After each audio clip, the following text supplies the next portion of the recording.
Hello, welcome to Ink Month for October. I am Tony Hunt and you are watching HerHuntress.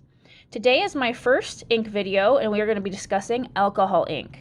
It's one of my favorite ink mediums. I'm going to be talking about the different kinds of alcohol ink markers, how I use them, substrates, what kinds of mixatives you can use, all that good stuff. So if you're interested in alcohol ink at all, please keep on watching.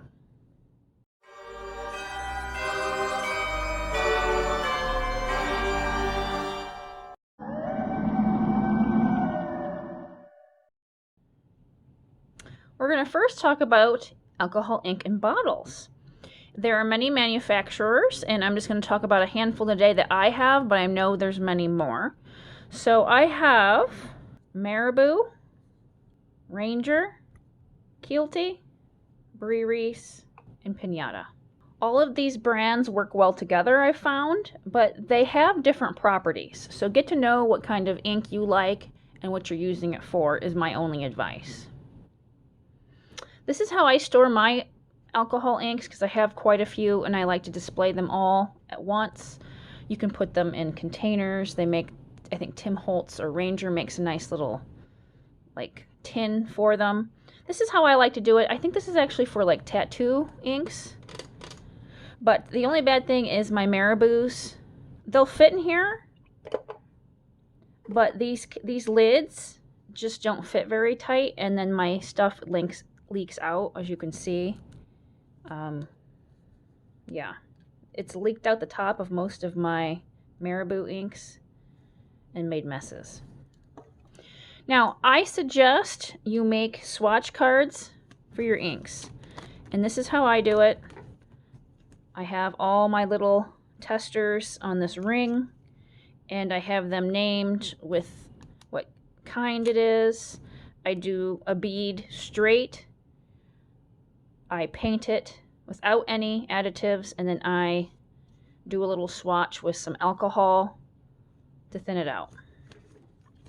This is very helpful because what the ink looks like in the bottle may not be what it looks like on paper, and it does make a difference what kind of substrate you're using and what this looks like also, I just want to add. So yeah, this is how I keep all of my swatches. So if I know I want to take a yellow out, I'm going to do a project with a yellow, well, I can just go to my cards and see, what's in my mind? What am I picturing? What kind of yellow am I picturing? And then I can go find the bottle in my collection. Now there are also additives, I'm going to call them, that do different things to your alcohol inks. Marabou makes a few very cool things. These are just two that I have. We have gold and we have this rainbow.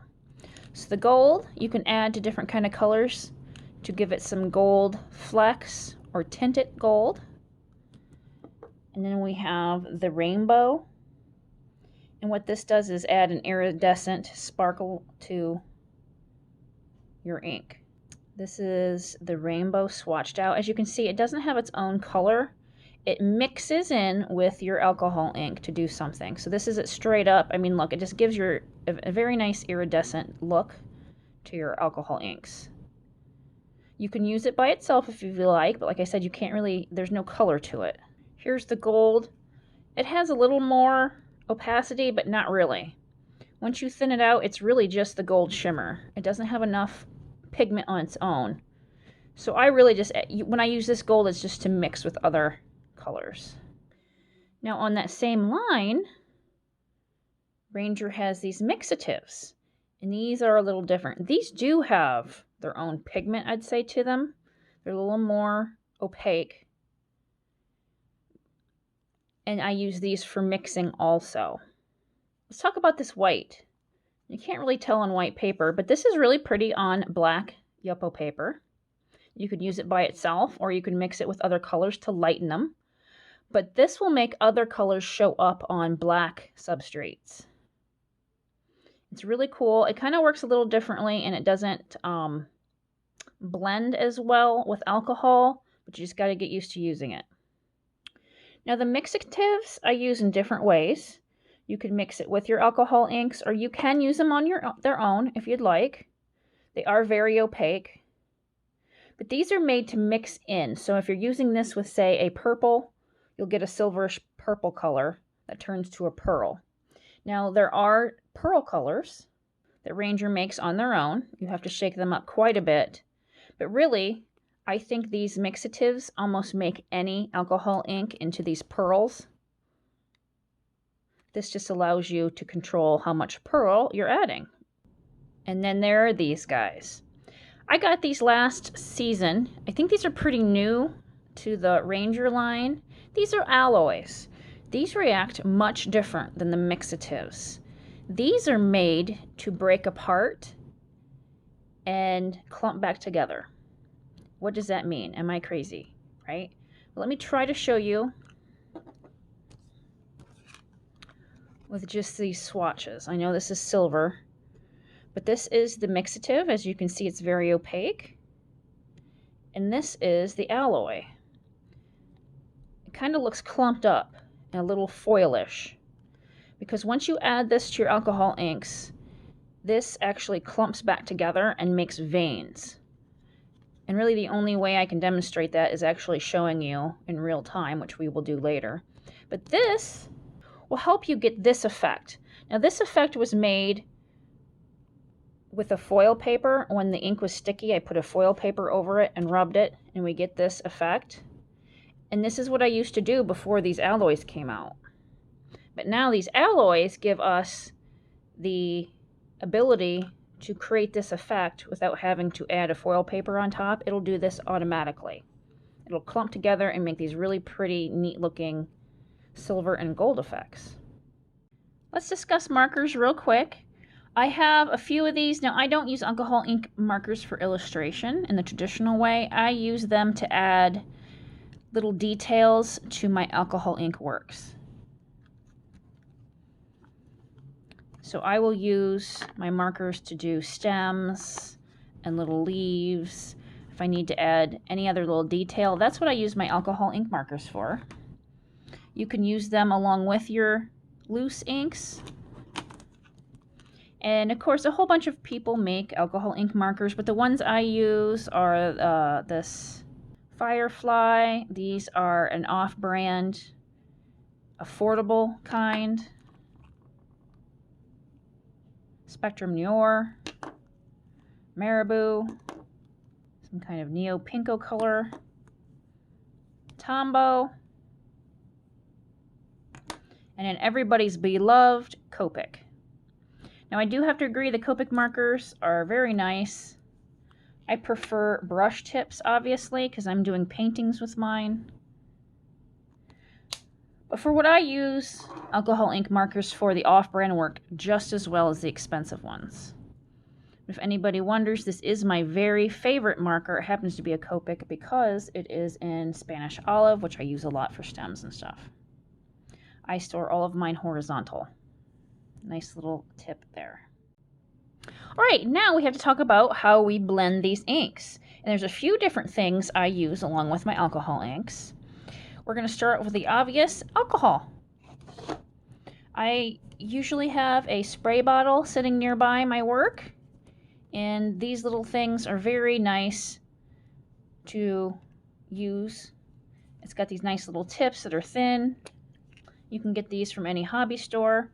And the kind of alcohol I use differs a little, but most times when I'm doing works, I'm using 99.9% isopropyl alcohol. This is what I have found to work the best when I'm using it on Yupo paper and other substrates. So what you see in my bottles are 99%. Now you can get away with 70% isopropyl alcohol. It just doesn't work as well. You're going to have to do some manipulation to your works. I do have this because this is what I use for cleanup. I always get my paints and alcohol inks all over myself, of course. So this is what I have by the sink for cleanup. Now, along with the alcohol, you can use alcohol blending solution. This is by Ranger. I know Keelty Ink also makes a different kind. This is used to help blend your solution but not thin it out. There's actually some resin in here, I believe, that helps the alcohol ink stick to your substrate. when alcohol will just thin it out and make it more loose and fluid. So if you don't want your colors to lose their oomph, I would use this. And if you're using something like the mixatives and stuff, you might want to use the blending solution because it'll help it stick to your paper better. I also want to talk about this layering solution by Keelty Ink.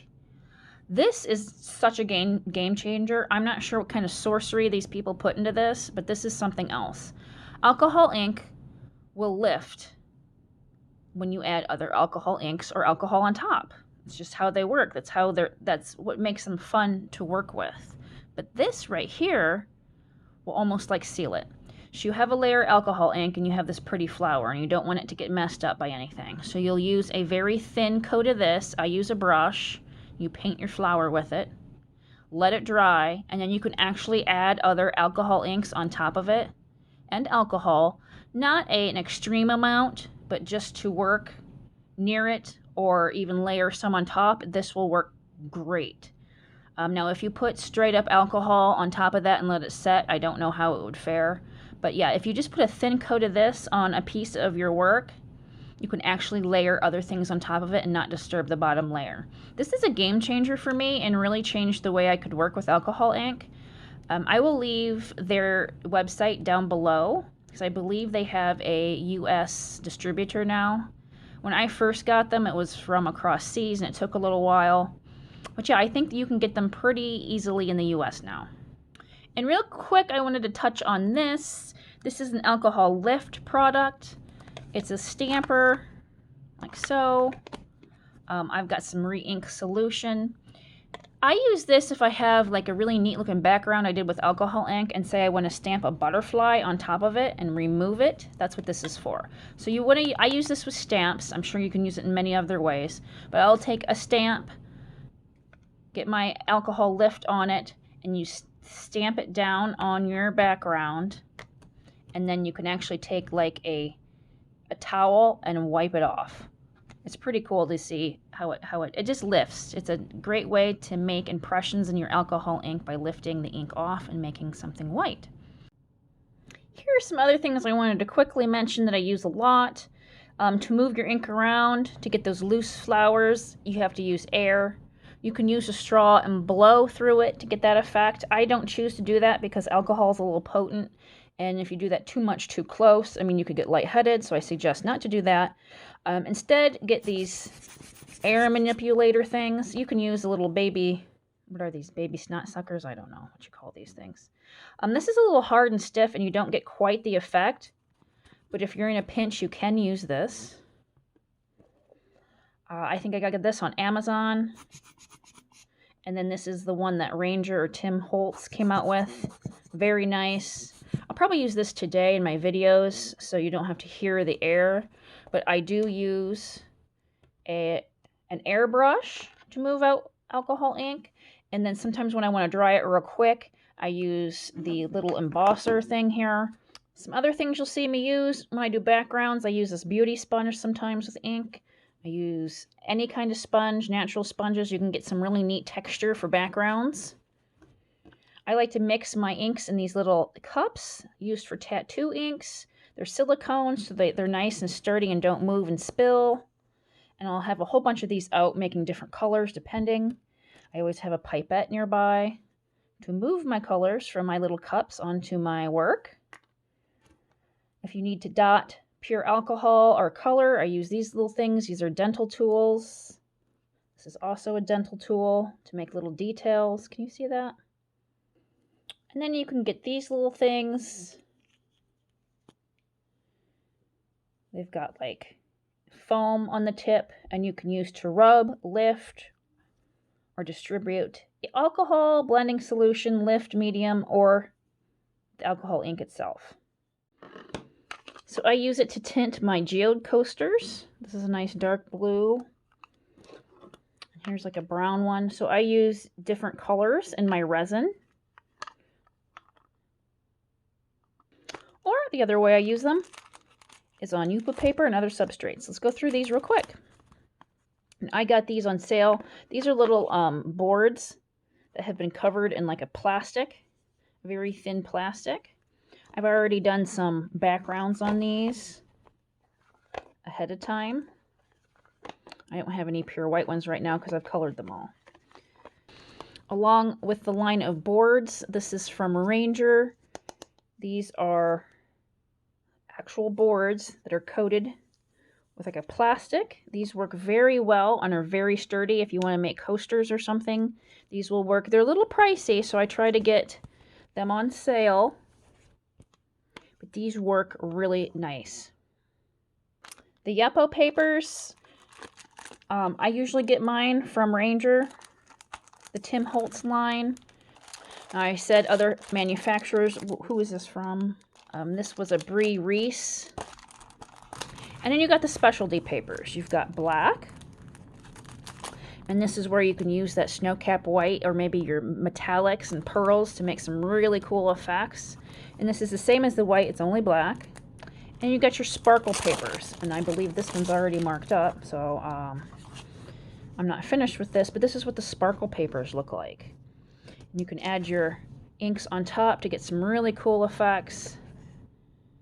And I believe they also have one that's like metallic and not sparkle, if I recall. I'm not sure, but they have a whole bunch of different kinds of effects for your paper depending on what you want to create. So yeah, this is really fun. Depending on what you're doing, I was trying to pull off some bubbles and didn't get that far. Time to do some painting. So first off, I picked out what color my flowers are going to be. It's kind of important to know what color your background. So my main part is going to be purple from Kilty. Kilty is actually one of my favorite alcohol inks.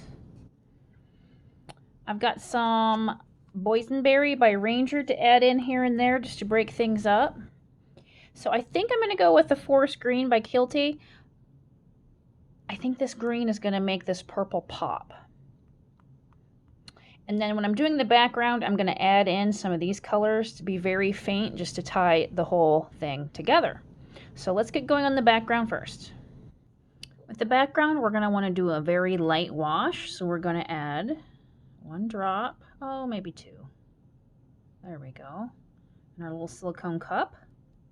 And we're going to dilute it down with our alcohol, like so. Now before we get going, I'm also going to take my sponge here. I've already got some green. I don't clean this often because I just reuse it over and over. I'm going to put some alcohol on the sponge. And then once we get going, I'm going to put green ink just like this. I'm going to dab it on there.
So this is what we got when we're done. So here is our finished alcohol ink piece. This is really simple, guys. You don't need a lot of artist skill to produce these neat, whimsical flowers with alcohol ink. I suggest that you try it yourself. You only need a couple of alcohol inks and a tool to blow air with, and you can come out with some really neat stuff. Anyway, guys, I hope you're enjoying the ink month so far. Comment down below what you would like to see, or if you have an idea of another month that you'd like to see me do, perhaps graphite or anything really, let me know, and I'll see you in my next video, guys. Bye!